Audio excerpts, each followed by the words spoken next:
Namaste friends, Sarvesham Swagatam.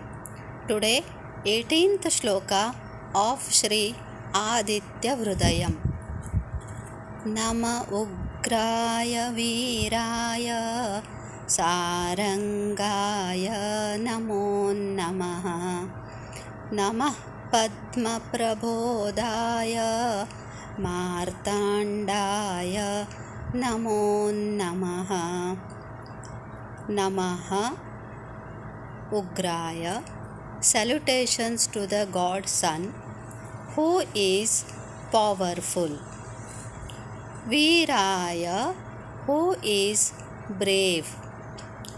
Sarangaya, who has colorful body.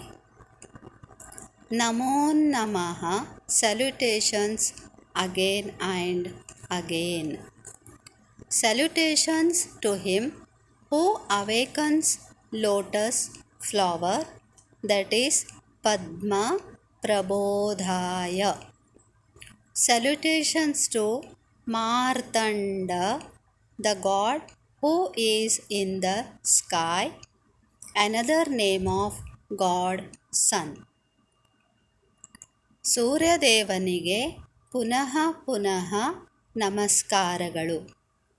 ಯಾರು ಶಕ್ತಿಶಾಲಿಯಾಗಿದ್ದಾನೋ, ವೀರನಾಗಿದ್ದಾನೆಯೋ, ಅನೇಕ ಬಣ್ಣಗಳಿಂದ ಯುಕ್ತವಾದ ಶರೀರ ಹೊಂದಿದ್ದಾನೆಯೋ, ಯಾರು ಕಮಲದ ಅರಳುವಿಕೆಗೆ ಕಾರಣವಾಗಿದ್ದಾನೆಯೋ, ಯಾರು ಆಕಾಶದಲ್ಲಿ ವಾಸವಾಗಿರುವನೋ, ಆ ಸೂರ್ಯದೇವನಿಗೆ ಮತ್ತೆ ಮತ್ತೆ ನಮಸ್ಕಾರಗಳು.